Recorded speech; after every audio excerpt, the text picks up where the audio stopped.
April 8th, 1992, class with Reverend Ann Hart. How to be a success in mediumship. Oh, God. Posterity is not going to like this. I mean, they're going to say, this is Hart's class 20 years ago, and they're all hysterical. Okay? They're all going to be jealous they weren't. Yes. Hey, when we're all blossoming mediums all over the world, which we're going to be, yes, the vibrations are good. Remember your divine laws in mediumship, the ones that we've talked about in the past. The law of attraction, of course, and the law of compensation and all that, which we'll go into again later. I have a whole list of laws. Okay. Divine law versus man-made laws in many ways. Man-made laws are conflicting and changing. What is law today is changed tomorrow. What was good for yesterday is not necessarily good for us today. Divine laws are very few laws, and they don't conflict.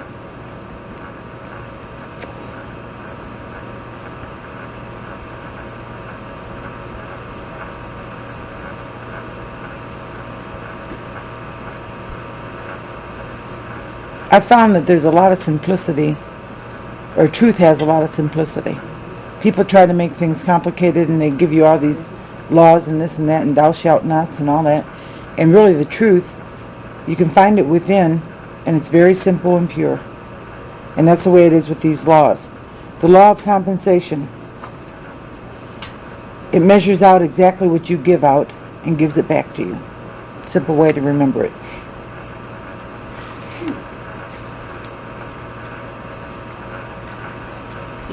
It gives you out?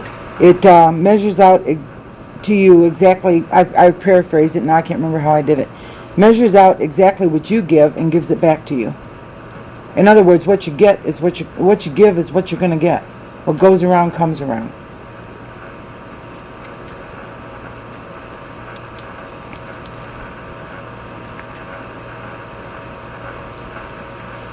There is a philosophy of life behind mediumship. I told you before, it's a very strict path, really, when you get into it. It's stricter than most. It requires you to watch your thoughts, words, and actions, and to be responsible for that.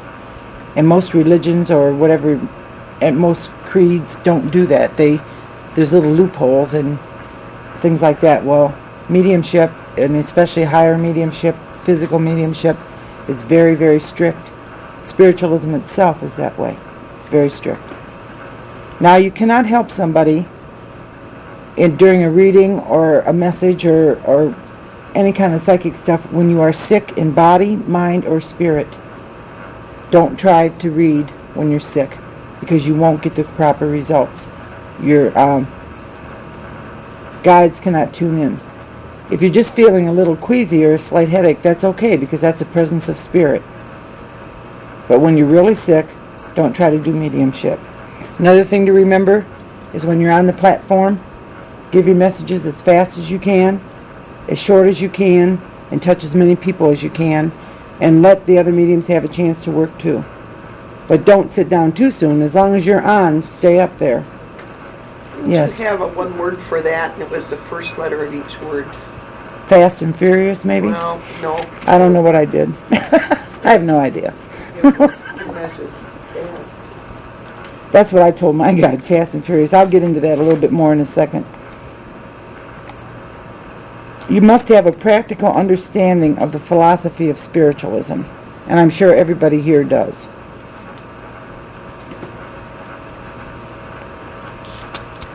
It's imperative to mediumship to have that practical understanding. It's absolutely important.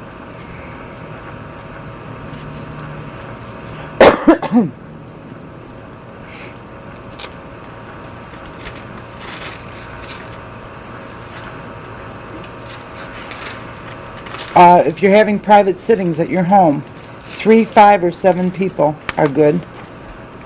Actually, as many as you can grab that are in harmony, because I've heard different numbers, but this, they seem 3, 5, or 7. How come on even numbers? I don't know. I really don't. I know it's better to balance the male and female if you can, but usually you don't find too many men. Sometimes they do it by your birth date too, sun signs. Do they? I never heard of And it that way. Like that, where you balance out Aquarius with 3 Leos, they'll move a Leo, or Oh, really? all Earths to Uh-huh. water. I guess they went by Earth, water, and Fire yeah. and wind. Yeah.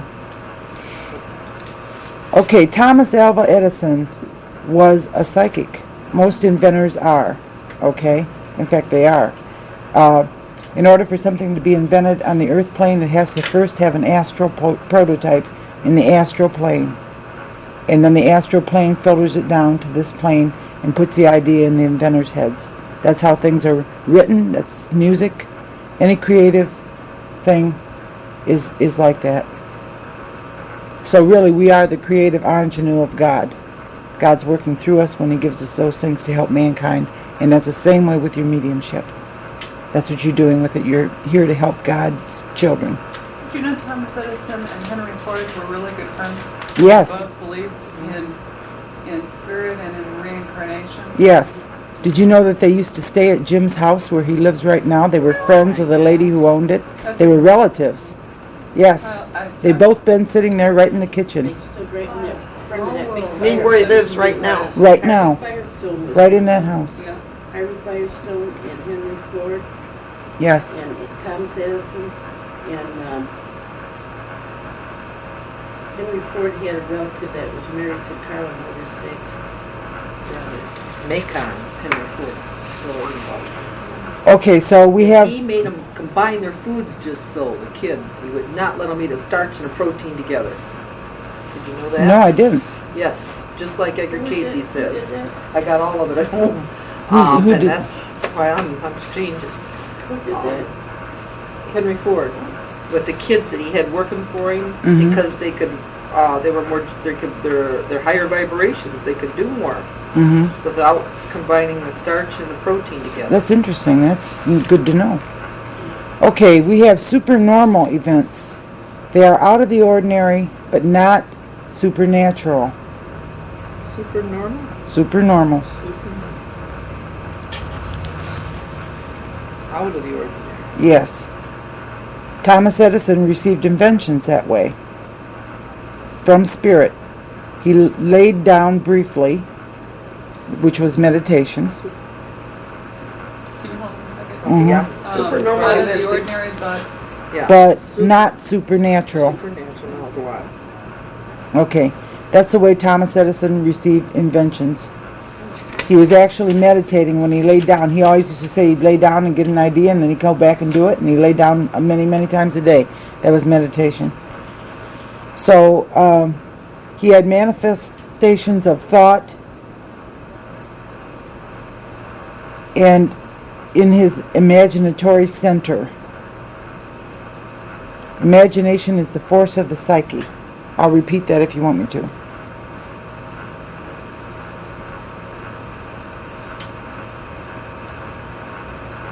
Yeah. Okay. He had manifestations of thought in his imaginary center, and imagination is the force of the psyche. I bet when you ladies were children, your mother used to say, "My God, you've got a great imagination," because you probably saw spirit or had, okay? My mother said the same thing to me, and that's true, imagination and psychic things. But you start from the beginning. Had imagination of thought. In Had manifestations of thought in his imaginatory center. is the force of what? But I don't know what. Psyche. P-S-Y-C-H-E. Psyche.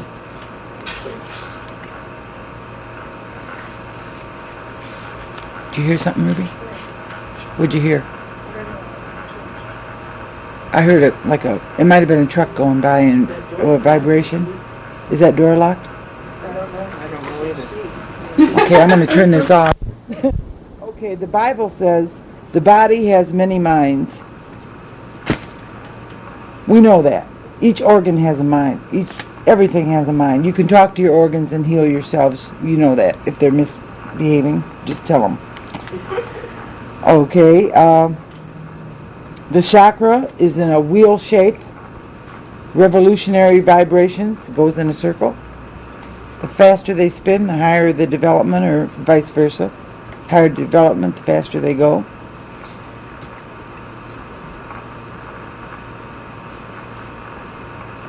I'm really spinning tonight.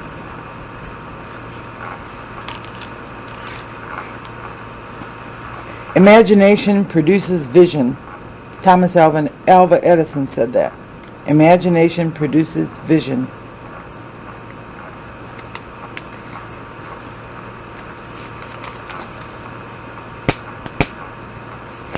It stands to reason that in order to visualize for meditation or whatever reason you're visualizing, healing or whatever it is, that you've got to have the imagination first. So imagination is a very important thing. So imagine yourselves as accomplished mediums. Picture it. If you want to become a lecturer, if you want to improve yourself, visualize that. Visualize yourself in whatever way you want to be. If you want to be standing on that platform giving dynamite messages, picture it, visualize it.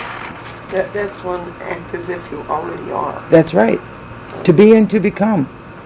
That's what that means. That's our class motto, in case we've all forgotten. To be and to become. Okay. Imagination causes what?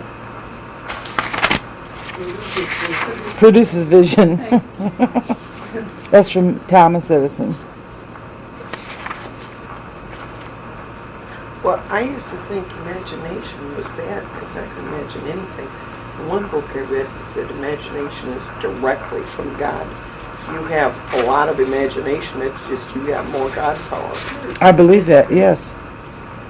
Maybe if you Or just have positive imagination. That's the trick. Not to get paranoid or scared or whatever. Okay, we all know about psychometry. You take the article in your left hand. That's better. That's a good reminder for me because I do psychometry and sometimes I just grab it. Anyway, take it in your left hand. Psychometry is soul measurement. You're measuring a person's soul. You're getting those vibrations.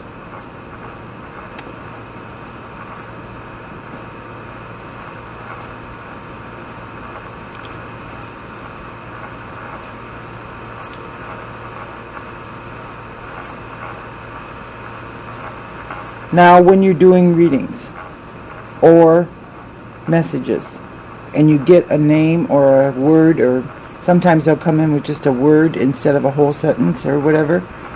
And first of all, check out your gut feeling, the way you're feeling at that time. If you get a name like Judy, and what do you feel at that time? Do you feel good? Do you feel happy? Do you see someone laughing? Do you see bright yellow light like sunshine? Check that out. You're feeling what you're getting, so you know where to go with it. Then ask your guide. Say to your little joy guide, that's who's bringing the messages, how does this relate to the person?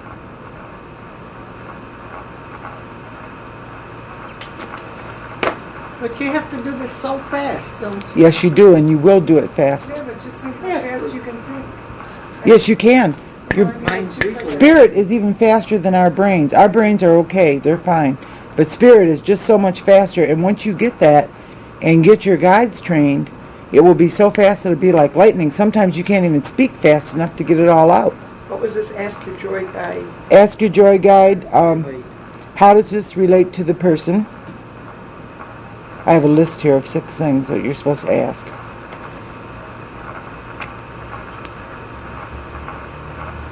When?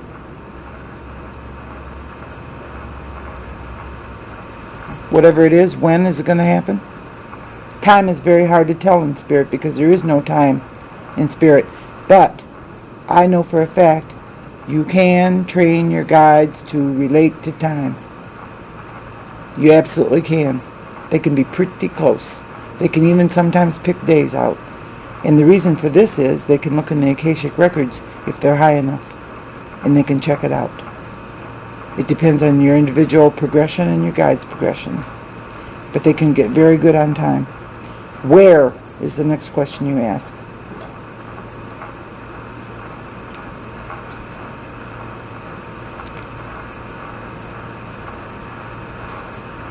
Why? Who? What? Newspaper reporter. Yes, that's about what it is. And say what's in your mind. Say what comes. And you know, it gets so discouraging. I still have this insecurity when I get up there, and you might too, that when they say no, I don't recognize it. 9 times out of 10, I had it happen again last night. I read for a lady Sunday. I gave her a message. Oh, nope, don't know it. Don't even know who that is. Nothing. She came up to me last night in church. Why, my God, it was my grandmother. Violets were her favorite flower. You were right. And she appeared to my mother in a dream, just like you said she would. She knew the whole thing within 2 days. So don't be discouraged. It's hard. When you're standing up there and you're putting yourself on the line and you're in front of a whole church full of people and you're nervous, forget yourself, and then you won't get in this trap. But it's not easy. But try to put yourself out of the picture and say what's in your mind and stick by it. Don't ever try to convince anybody of a message.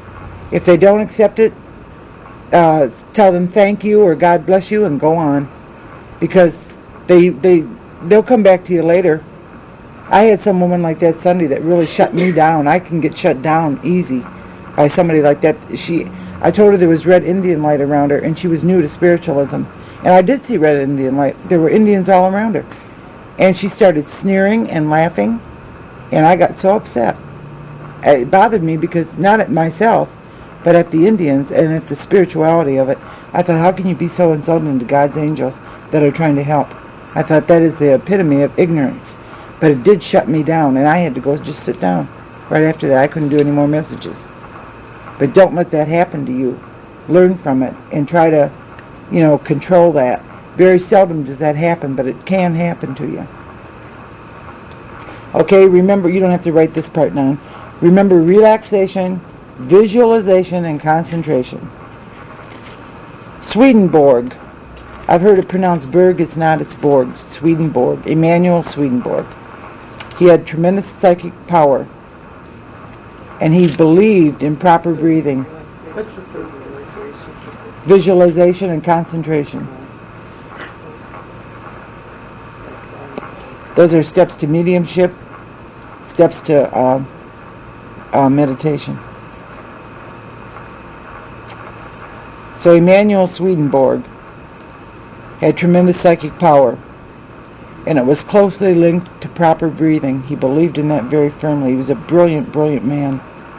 He used breathing exercises all the time.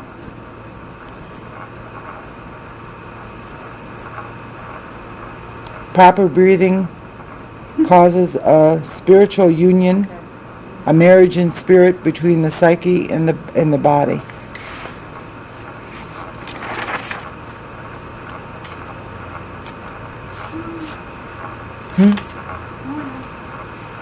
Oh, yeah. Causes a marriage Between the body and the psyche. Spiritual union. You ever heard that song, We Are One, It's beautiful. The two are together with His name. Yes. There's love. That's There was like love. that. It's Yeah, like that's the by spiritual- Paul You could finally Stuckey. get married again. There was- The wedding song. I did a wedding last summer and they played that. Yeah, it's a wedding song. That's I the love title? that song. I didn't know Yeah, that was the name of it. that's the name of it, by Paul Stuckey. By who? Paul Stuckey. Oh, I love that song. Peter What Paul is and it? Mary. Yeah. Is that in a record? Yeah. A little bit more about Emanuel Swedenborg. He mentioned in his books on how to cope with anxiety to promote mediumship. So he's very deep, but he's very good.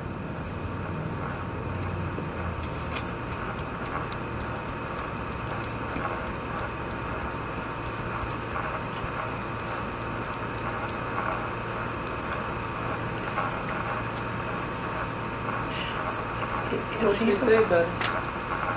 Hmm? What did you say about him? I don't know. Oh. Is I have he no the idea. one that made the garden someplace, or the... Who is he? Swedenborg, isn't that the one that went someplace desolate area and had a village? There's a good right up on. I'm not sure. History of spiritualism. I studied that. He's really, really good. Reverend Tingley recommends him highly. Verna's been talking a lot about him in her healings, in her healing talks. She likes him real well. Yeah, it's just... Okay, this is all about the American Indians and what they went through. They were the Atlanteans, you know, but Were they?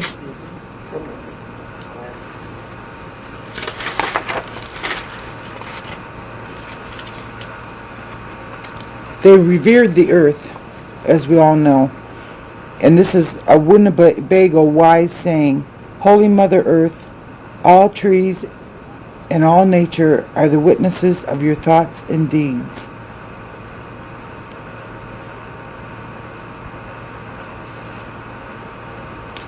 They also said, we love quiet. We suffer the mouse to play. When the woods are rustled by the wind, we fear not.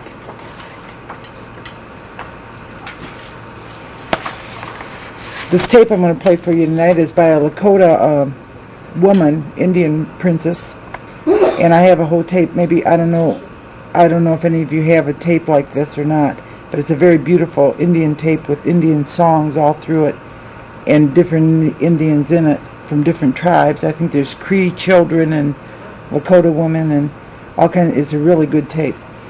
So I want to talk to you a little bit about the Lakotas. The Lakota was a true naturist, a lover of nature. He loved the earth and all things of the earth, the attachment growing with age. The old people came literally to love the soil, and they sat or reclined on the ground with the feeling of being close to the mothering power. It was good for the skin to touch the earth, and the old people liked to remove their moccasins and walk with bare feet on the sacred earth. Their teepees were built upon the earth. Their altars were made of earth. The birds that flew in the air came to rest upon the earth, and it was the final abiding place of all things that lived and grew. The soil was soothing, strengthening, cleansing, and healing. That is why the old Indian still sits upon the earth instead of propping himself up and away from the life-giving forces. For him to sit or lie upon the ground is to be able to think more deeply and feel more keenly. He can see more clearly into the mysteries of life and come closer in kinship to the other lives about him. Kinship with the creatures, with all creatures of the earth, sky, and water was a real and active principle. For the animal and bird world, there existed a brotherly feeling that kept the Lakotas safe among them, and so close did some of the Lakotas come to their feathered and furred friends that in true brotherhood they spoke a common tongue. In other words, they could speak to the animals. The old Lakota was wise. He knew that man's heart, away from nature, becomes hard.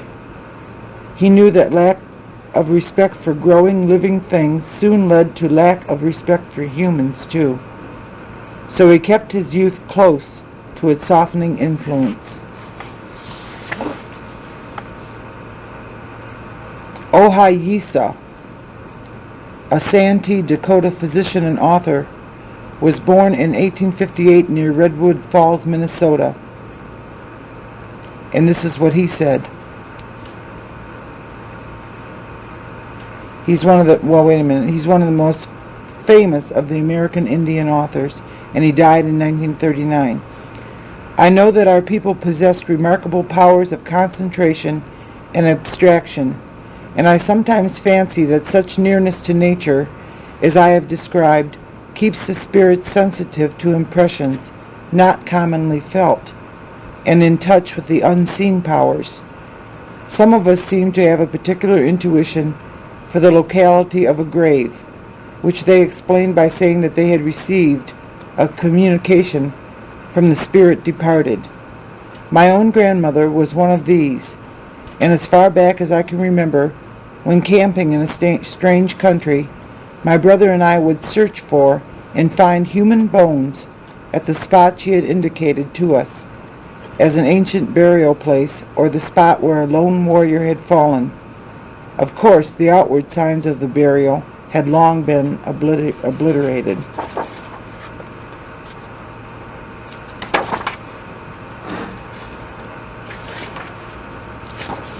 Did you know that many of the Indians fled to Canada after the massacres and all that took place around the United States? I have Indian blood in me too, on both sides, Indian and German, mostly German.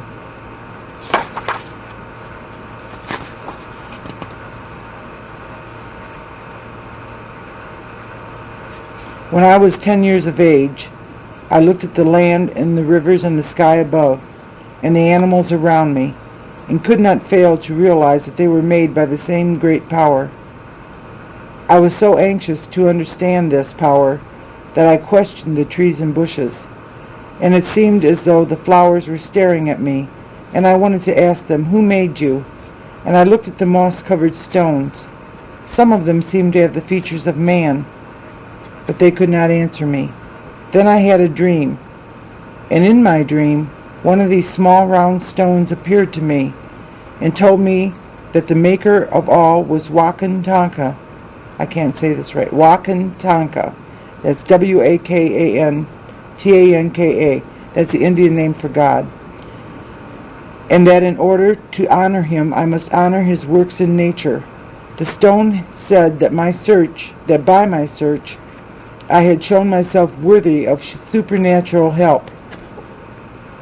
It said that if I were curing a sick person, I might ask its assistance, and that all the forces of nature would help me work a cure.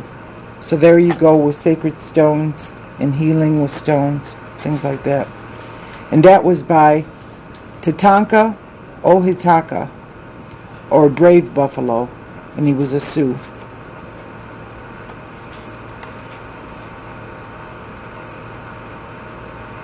And here's some more that he says. It is significant that certain stones are not found buried in the earth, but are on the top of high buttes.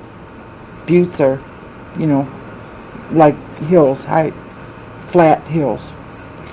They are round like the sun and the moon, and we know that all things which are round are related to each other.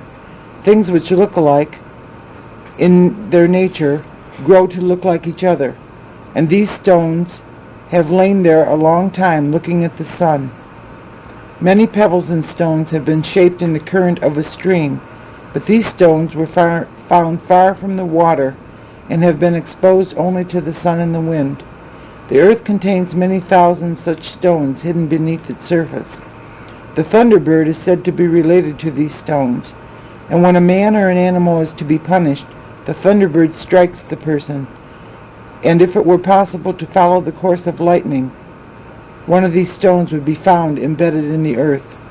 Some people believe that these stones descend with the lightning, but I believe they are on the ground and are projected downward by the bolt.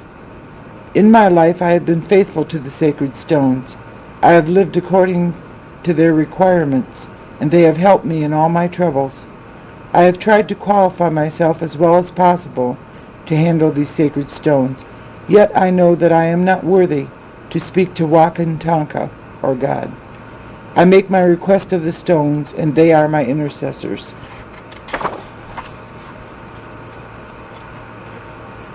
Did you notice that these Indians were very verbal and well-spoken? They were not ignorant savages. They were spiritual, beautiful people, and they really had a handle on life and what it was all about. All living creatures and all plants derive their life from the sun. This is from an old Teton Sioux, or Okute, or Shooter, that's his name. If it were not for the sun, there would be darkness and nothing could grow. The earth would be without life. Yet the sun must have the help of the earth. If the sun alone were to act upon animals and plants, the heat would be so great they would die. But there are the clouds that bring the rain, and the action of the sun and the earth together supply the moisture that is needed for life. And it goes on like that. But it's just, I want to show you how literate they were.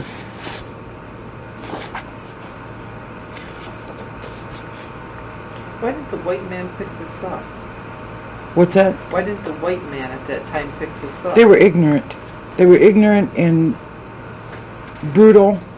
Yes. If the white man respected the Indian, he'd never be able to chase him off the reservation. And the white man at that time was material. Yes, greedy. He wanted the land. He wanted their gold. He wanted They the taught resources. the corn and everything to him. They taught him how to grow.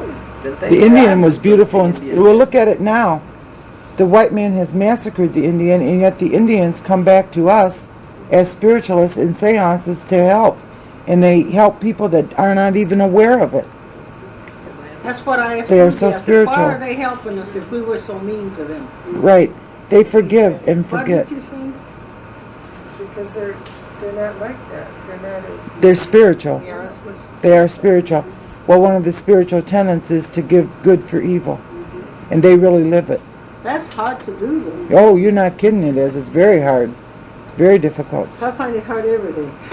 Yeah. Those are things that we have to work No, on, and it's very difficult. I'll tell you who's good at giving good for evil. Is Corrine's pretty good at it. I've noticed that. What's that? Giving good for evil. She forgives and she really truly does, and she gives good for evil. I've seen it over and over again. I've noticed that. Yes. Well, anybody can love somebody that's nice and kind Right. and helpful, but to love somebody who is talking about you Or nasty or nasty hateful. to you, then that's Very difficult. Love does conquer it. I'll tell you the one way that Spirit told me how to handle it. Sarah Bernhardt came to me. And I had this saying for years, 20-some years. I'd say, I'm going to act like Sarah Hartburn. And I used to tell my daughter that she was a Sarah Hartburn because she was so dramatic. Well, I had to eat my words because there was a certain person I was not getting along with at all. And I just wanted to bite his head off. I mean, every minute. You know, I wanted to really do it. And she came to me, Sarah Bernhardt came to me in a seance, and she said, Ann, she said, you've been playing Sarah Hartburn for years. She said, you're a great actress. She said, now I want you to do it with this person. She said, and eventually it will become real. And that's true. If you act, it's not really deceptive. It is what Spirit directs. If you act sweet to somebody and you really don't feel it, eventually it becomes genuine. And that's how to overcome it. Because that worked for me. Now this person and I are very good friends. But for years I had a horrible time with him. Okay, the relation between death and nature is described by Badagi, or Big Thunder, in early 1900. Badagi was a member of the Wabanakis. I can't say these words. Nation, which was made up of 5 tribes, which I will not pronounce. And they lived on the Kennebec River. The Great Spirit is our Father, but the earth is our mother. She nourishes us. That which we put into the ground, she returns to us. And healing plants she gives us likewise. If we are wounded, we go to our mother and seek to lay the wounded part against her to be healed. Animals too do this. They lay their wounds to the earth. When we go hunting, it is not our arrow that kills the moose, however powerful be the bow. It is nature that kills him. The arrow sticks in his hide, and like all living things, the moose goes to our mother to be healed. He seeks to lay down his wound against the earth, and thus he drives the arrow farther in. Meanwhile I follow. He is out of sight, but I put my ear to a tree in a forest, and that brings me the sound. And I hear when the moose makes his next leap, I follow. The moose stops again for the pain of the arrow, and he rubs his side upon the earth, and drives the arrow farther in. I follow always, listening now and then, with my ear against a tree. Every time he stops to rub his side, he drives the arrow farther in, till at last he is nearly exhausted, and I come up with him, and the arrow may be driven clean through his body. Well, that's kind of a one way to put it. But you see the point, that everything goes to the earth. And the Indians only killed to survive. I like this one. This is by Walking Buffalo, or Tatangamani. That's his Indian name. We were lawless people, but we were on pretty good terms with the Great Spirit, creator and ruler of all. You whites assumed we were savages. You did not understand our prayers. You didn't try to understand. When we sang our praises to the sun or the moon or the wind, you said we were worshiping idols. Without understanding, you condemned us as lost souls just because our form of worship was different from yours. We should appreciate that as spiritualists. We saw the Great Spirit work in almost everything: sun, moon, trees, wind, and mountains. Sometimes we approached him through these things. Was that so bad? I think we have a true belief in the Supreme Being, a stronger faith than that of most whites who have called us pagans. Indians living close to nature and nature's rulers are not living in darkness. Did you know that trees talk? Well, they do. They talk to each other, and they'll talk to you if you listen. Trouble is, white people don't listen. They never learned to listen to the Indians, so I don't suppose they'll learn to listen to the other voices in nature. But I have learned a lot from trees, sometimes about the weather, sometimes about animals, and sometimes about the Great Spirit. Every shaman, which we all know is an Indian holy man, has his own particular song he sings when calling up the helping spirits. This was the song of Uvanuk, an Eskimo woman shaman, celebrating the joy of being moved by nature. To the Indian, song is the breath of the spirit that consecrates the act of life. So this is her song. The great sea has sent me adrift. It moves me. As the weed in the great river, earth and the great weather move me, have carried me away, and move my inward parts with joy.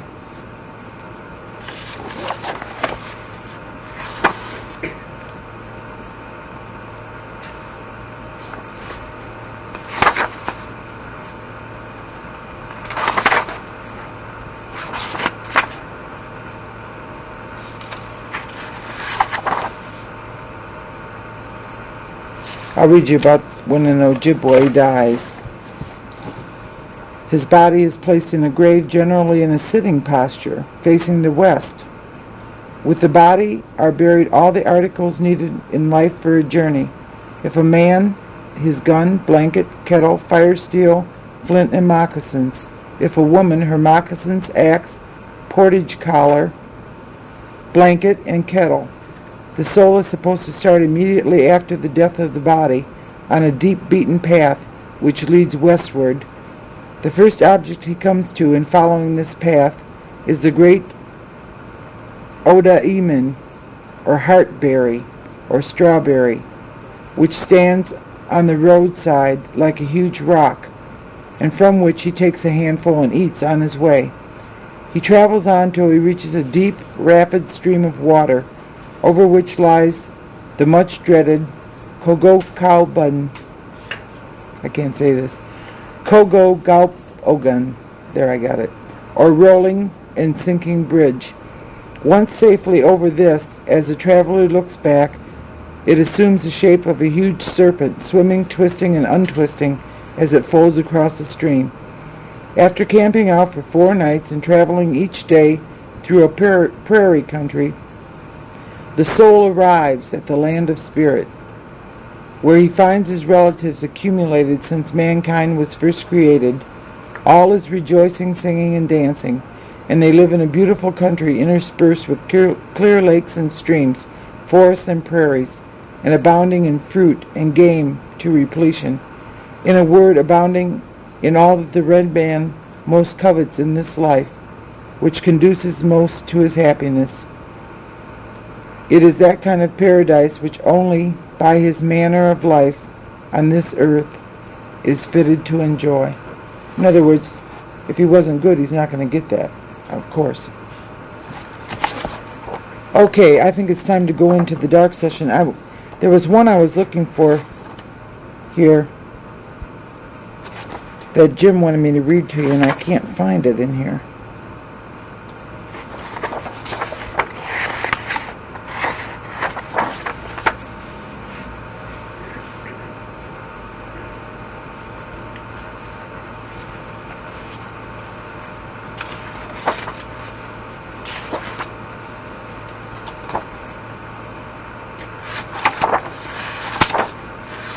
If you ever visit any mounts, like a mount park, there's a great Mount Indian Park in Indiana. Yeah, Indiana by I've heard about it, I went yeah. there and went out of it. I went Mhm. spiral dancing out of it. Mhm. It's This- something. Yeah. I didn't even know what spiral dancing was at the time. Mm-hmm. Pat Kennedy had told me to go there.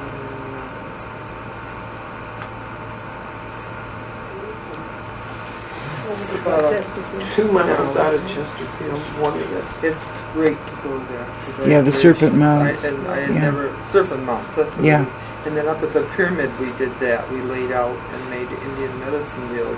And the airplanes all went crazy, and they had helicopters coming out there and everything. It messed up all their all their Electronic. Yeah, I love over that. The airplanes. It That's was a great. big mess. The energy. And they had the worst storm they ever had in their life up there.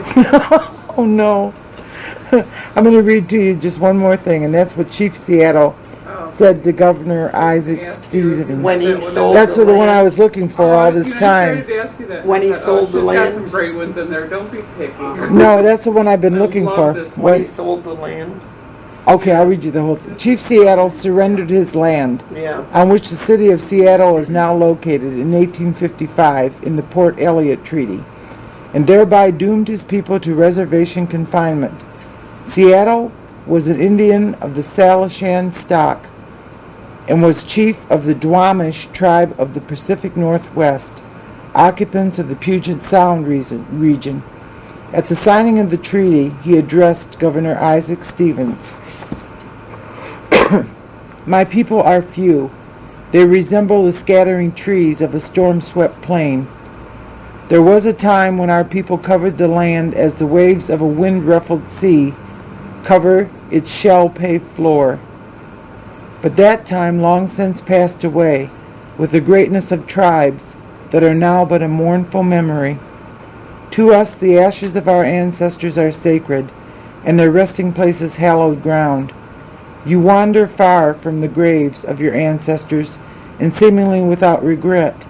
Your religion was written on tables of stone by the iron finger of your God, so that you could not forget. The red man could never comprehend nor remember it.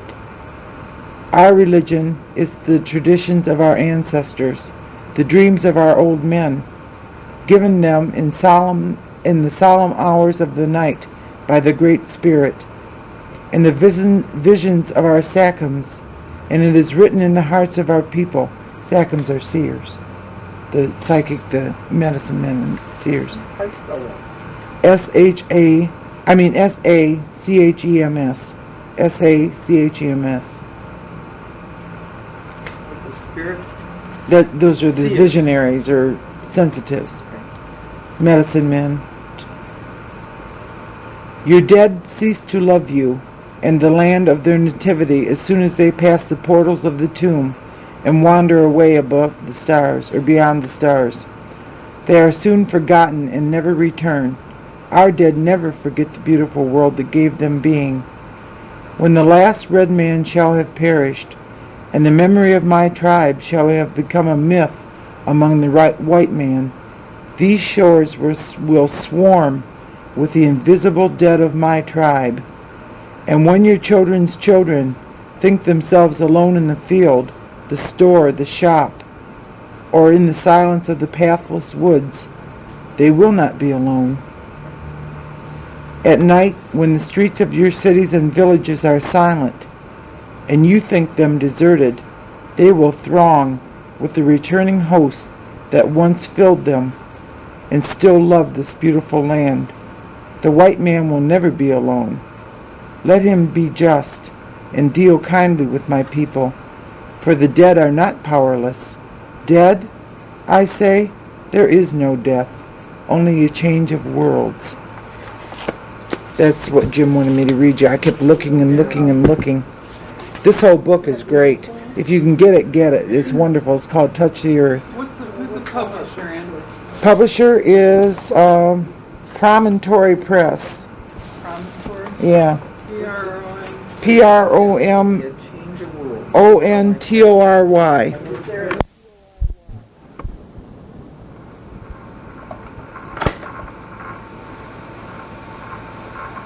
The she-wolf calls and the he-wolf answers. The he-wolf calls and the she-wolf answers. This is a song of yin and yang, the duality of our nature, and the balancing without and within. Oh, oh, oh, oh, yay, yay, yay, yay, yay, yay, yay, yay, yay, yay, yay, yay, yay, yay, yay, whoa, whoa, whoa, whoa, whoa, oh, yay, yay, yay, yay, yay, yay, yay, yay, yay, yay, yay, yay, yay, yay, whoa, whoa,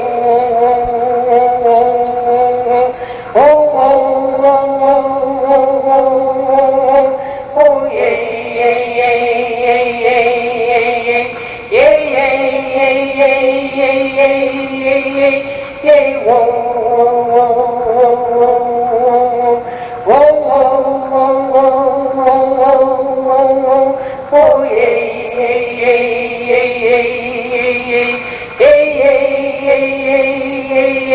yay, yay, yay, yay, yay, yay, yay, yay, yay, yay, yay, yay, yay, whoa,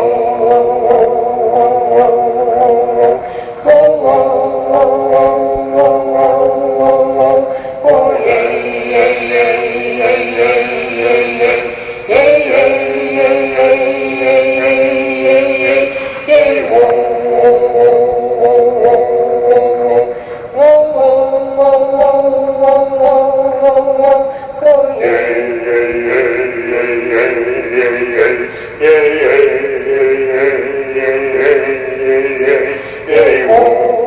yay, yay, yay, yay, yay,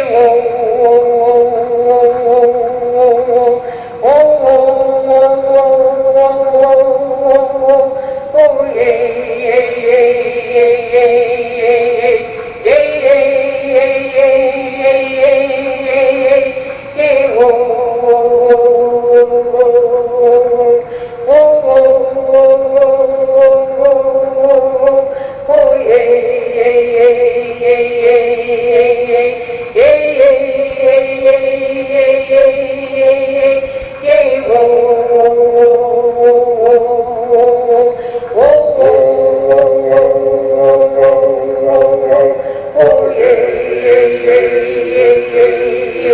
yay, yay, yay, yay, yay,